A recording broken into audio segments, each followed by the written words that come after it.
Hi there, and where are we today? Hi, we're with Jack at Jack's Veg, and we're looking at rhubarb.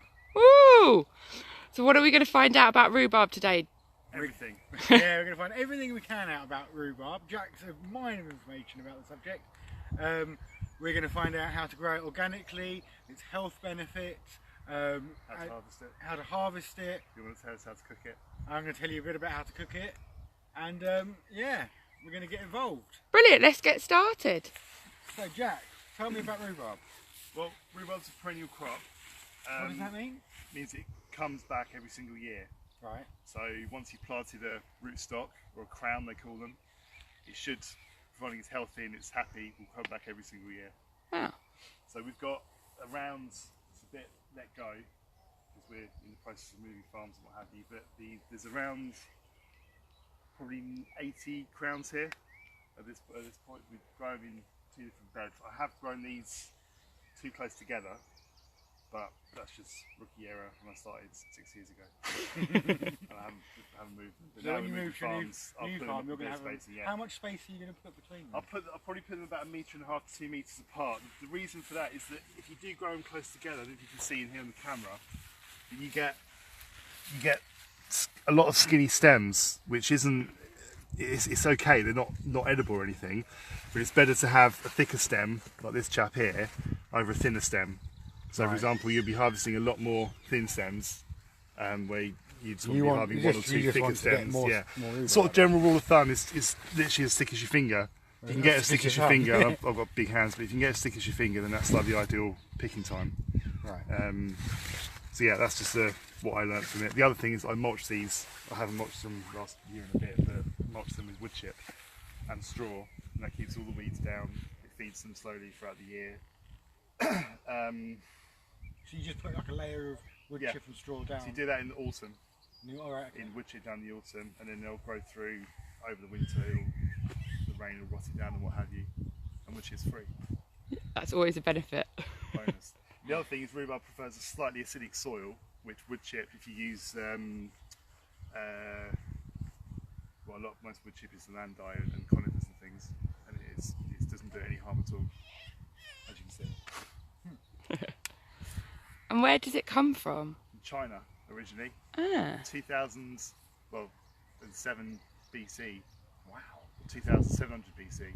So a long time ago. That's when it was used medicinally, or where it's been record of it being used medicinally. Since then there's loads of different varieties and what have you. So medicinally, so it's good for you then?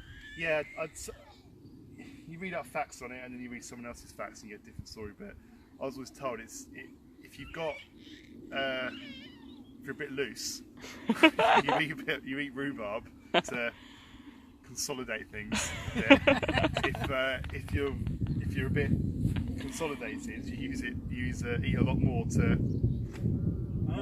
water it down a bit. So, yeah, take from that what you will. But that's, so it's a diuretic and a diuretic. Ah. Yeah. So one takes water in and one gives you more water. It's rich in magnesium, vitamin K, calcium. Should I go and get the baby? And stuff. She feels left out. I know she's happy. Yeah, she's not crying actually. No, Okay. she's playing. Yeah, the only thing you can't do with it is eat the rootstocks or the leaves. The leaves have got a concentrated toxin called oxalic acid, which in concentrations is basically tannin. Right. And a lot of plants produce tannins, and tannins are used on tea.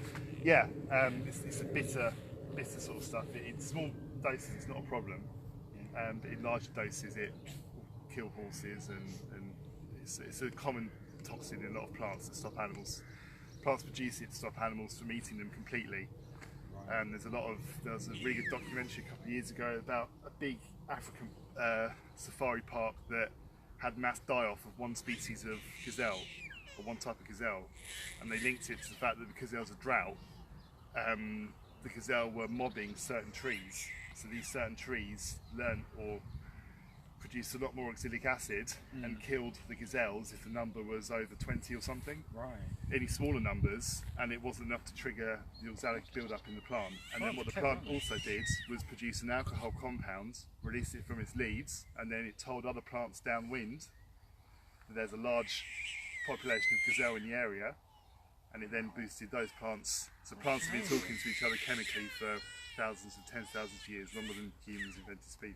Brilliant. That's amazing. That's amazing. Useless facts for you. That's quite useful. Yeah, so actually. when so I think there's also a lot of talk, we've decoded the human genome, but not plants' genomes because it's too big or complicated. Yeah, and there's just so much in there.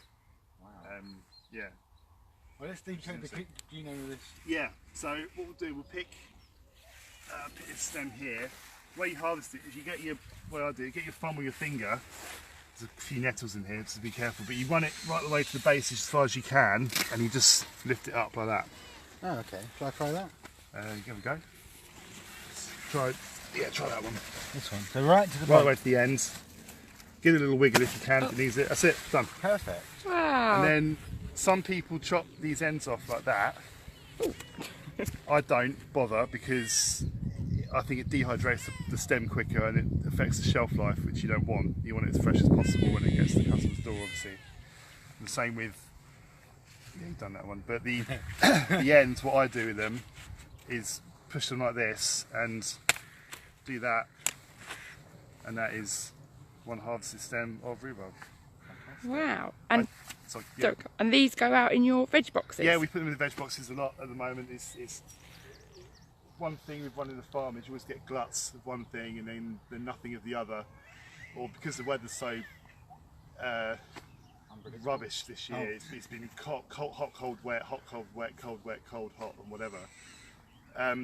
With perennial crops, they don't seem to be affected as much with the weather. They will sort of grow because they're already established. It's not like you're trying to get something established from a seed, which takes a lot of energy to then get to a plant and have it healthy enough and hardy enough to grow outside. But with rhubarb, as it grows, because it's perennial, it just grows. It's got everything it needs in the ground. If the temperature's correct for it, it will grow. Wow. No matter how windy it is or anything, really. What's the season for this? Rhubarb's this is a variety called Timperley Early, which what I know is the most early variety that you can get commercially or as a crop, or as a variety, sorry. I can pick rhubarb usually by between the 10th and the 16th or 17th of March. That's usually when it comes up. If I fleeced it, it probably would come up earlier, but I don't bother because it's aggro. The other thing I do is that I pick from it all year. As long as you keep picking from it all year, you don't get a toxin build up in the stem. So traditionally, rhubarb wasn't eaten after July, or usually, sorry, 21st of June, when the nights start to get dark again, and the daylight does this and then goes back down the other side. You've got the plant knows this, and it starts to put all of its energy that it's stored in its leaves, instead of into new growth, it puts it into the root system for the following spring. Wow. So, what I do, if you keep cutting it back and harvesting it, you can harvest one crown, no matter what the variety, all the way through till November and the first frosts. But by doing it, you weaken it for the following year.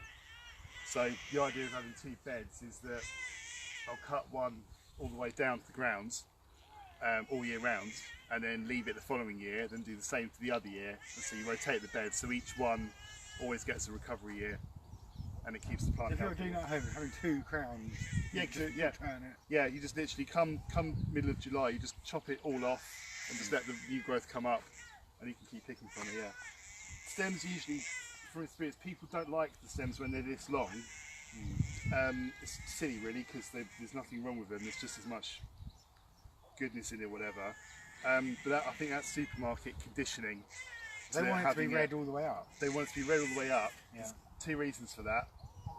These struggle a bit to go red all the way up because it's an old breed, an old variety. Secondly, it's the sun that actually bleaches the red to go up. So you'll notice that some of them are a bit redder, sort of all the way up than others, like that one for example. But there's space here, so the sun's getting Right, it. I see. So because of the shade, they're not. That's also partly because of how I planted these the first time round, is they're quite compact, so they're sort of struggling for light a bit, hence you get the thinner shoots than the thicker shoots. And could you, I don't know, trim the leaves down or something like that?